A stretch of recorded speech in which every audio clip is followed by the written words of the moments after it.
Hadapilah kematian, tetap kita berkenan di mata Tuhan. Apakah kena virus corona atau tidak. Makanya dalam kesempatan ini saya menguatkan Anda pendengar. Jemaat sekalian, kalau ada di antara Anda kena virus corona. Kalau ada anggota keluarga kena virus corona bahkan meninggal. Jangan menghakimi bahwa Tuhan meninggalkan kita. Bukan, sama sekali bukan. Jangan menghakimi diri bahwa Tuhan gak melindungi kita. Mana kau Tuhan? Bukan. Yang menjadi pertanyaan, bagaimana kondisi rohani kita ketika kita menghadapi kematian karena virus corona, dibunuh, jatuh dari pesawat, atau bagaimana cara kematian bukan penting. Tapi bagaimana kondisi rohani kita saat menghadapi kematian, itu yang penting. Itu yang penting. Makanya berikutnya dikatakan, sangat penting. Yaitu Kristus telah mati karena dosa-dosa kita sesuai dengan kitab suci. Bahwa ia telah dikuburkan dan bahwa ia telah dibangkitkan pada hari yang ketiga sesuai dengan kitab suci. Bagian-bagian terakhir. Apa itu dosa? Kita samakan persepsi. Saudara yang kekasih, Allah dari pertama kali menciptakan manusia untuk taat. Sudah jadi konsekuensi logis apa yang diciptakan cocok dipakai si pencipta.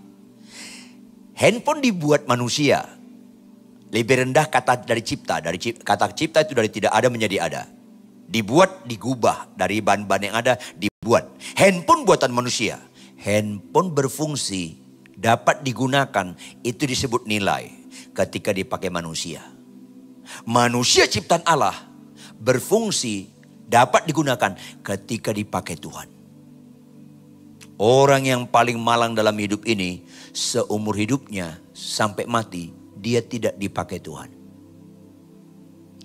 Engkau kaya, engkau cantik, engkau ganteng, engkau populer. Kalau kau nggak dipakai Tuhan, kau yang paling malang. Pertanyaan, apakah saya khotbah itu otomatis dipakai Tuhan? Belum tentu. Apakah saya berdoa, saya menyembah itu otomatis dipakai Tuhan? Belum tentu. Mengapa belum tentu? Dipakai Tuhan itu ketika kita taat pada firman.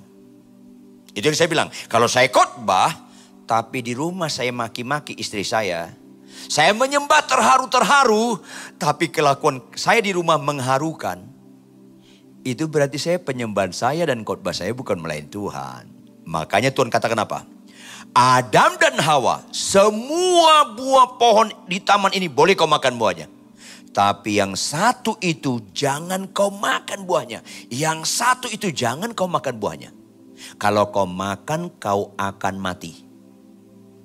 Fokusnya buahnya atau perintahnya? Ya, perintahnya bukan buahnya. Makanya beberapa ilmuwan di Eropa beberapa ratus tahun yang lalu, bahkan kadang-kadang tahun belakang ini juga ada mau meneliti. Mengadakan penelitian, buah apa itu? Itu kurang kerjaan, gagal fokus. Fokusnya bukan buahnya, fokusnya perintahnya. Selama dia taati perintah Tuhan, itu dipakai Tuhan. Itu menyenangkan Tuhan, itu hidup benar dan kekal. Tapi kalau nggak mentaati perintah Tuhan, nggak benar Adam dan Hawa. Putus hubungan dengan Allah. Dan hidup tidak dalam kekekalan. Sederhana. Kelihatannya simpel kan? Ambil buah diusir Tuhan. Langsung diusir. Tanpa tedeng aling-aling. Padahal sekedar ambil buah. Satu dibagi sama Adam. Diambil Hawa dibagi sama Adam. Langsung Allah tanpa tedeng aling-aling. Keluar. Yang bisa membuat putus hubungan kita dengan Allah. Bukan kanker. Bukan cacat fisik. Termasuk virus corona. Yang bisa membuat putus hubungan kita dengan Allah ialah dosa ketidaktaatan.